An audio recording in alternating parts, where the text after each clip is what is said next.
امام جو ہے وہ خطبہ ختم کر رہا ہو تو لوگ مسجد میں آ رہے ہوتے ہیں،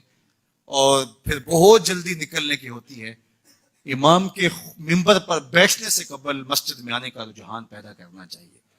فرمایا گیا کہ جو شخص جمعۃ المبارک میں سب سے پہلے آتا ہے اس کو ایک اونٹ ذبح کرنے کا ثواب نصیب ہوتا ہے،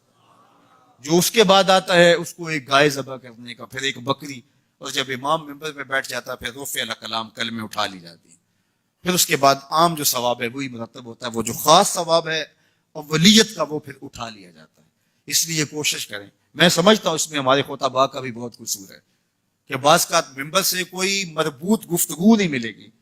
کوئی منظم کلام نصیب نہیں ہوگا، اور کوئی با مقصد بات لوگوں تک نہیں پہنچائی جائے گی تو لوگوں کی دلچسپی نہیں ہوگی، لوگ پھر دیر سے آئیں گے۔ ایک تو یہ بات بھی ہے، لیکن دوسری بات یہ ہے کہ ہمارے ہاں عمومی طور پہ اجتماعی رویہ یہ ہے کہ مسجد میں دیر سے جانے کا فیشن، تو اس فیشن پہ نہ چلے، بلکہ امام اور خطیب کے ممبر پر بیٹھنے سے قبل جتنا وقت گزرے گا آ کے بیٹھ کے تلاوت کرتے رہیں، ذکر و فکر میں مشغول رہیں، جتنی دیر آپ کو انتظار کرنا پڑے گی آپ کے لیے خیر و برکت کا ذریعہ ہے، اور پھر آئیں اور پوری گفتگو سنیں، اور اس گفتگو کا یقیناً نتیجہ آپ کی زندگی میں مرتب ہوگا۔ اور اگر آپ سمجھتے ہیں کہ میں بہت زیادہ مصروف ہوں اور کوئی آپ کو کام ہے تو شریعت نے آپ کو اجازت دی ہے کہ آپ لیٹ بھی آ سکتے ہیں، لیکن اذا نودی للصلاۃ من یوم الجمعۃ فاسعوا الی ذکر اللہ وذروا البیع، وہ حکم دیا گیا جب جمعے کی اذان پکاری جائے تو اس کے بعد پھر آپ کاروبار نہیں کر سکتے، پھر کاروبار کرنا حرام ہو جاتا ہے آپ کے اوپر۔ وذروا البیع، پھر خرید و فروخت چھوڑ دو، پھر تم چل پڑو اللہ کے ذکر کی طرف، پھر تمہارے اوپر لازم ہے کہ تم ذکر کی طرف چل پڑو۔ تو اس لیے اس سہولت سے ہمیں فائدہ حاصل کرنا چاہیے کہ اگر ہم خطبہ پہلا چھوڑتے ہیں اور دوسری اذان یہ اذان ہے جس کے بعد کاروبار کرنا حرام ہے، اذان ثانی ہے، یہ سہولت کے لیے پہلا وقت اجمیوں کے لیے ہے تاکہ جو ہے وہ اردو میں یا اپنی زبان میں اجمی زبان میں بھی کچھ کلام سن سکیں۔ تو اس لیے ہمیں یہ سہولت دی گئی ہے، وہ بہت ضروری کام ہو۔ تو دین سیکھنے کا یہ کتنا خوبصورت موقع ہے، ہر جمعے آپ کو کسی نہ کسی موضوع پہ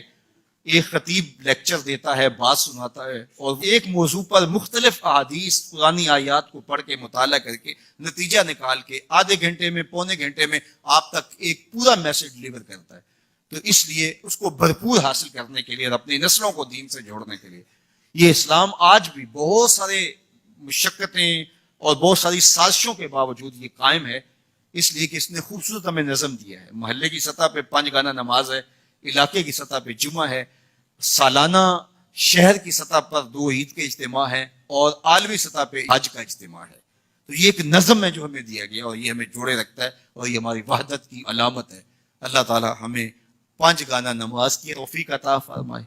اور اہتمام کے ساتھ نماز جمعہ کی توفیق عطا۔ ایک حدیث میں آتا ہے جس نے 3 جمعے بغیر کسی عذر کے ترک کر دیے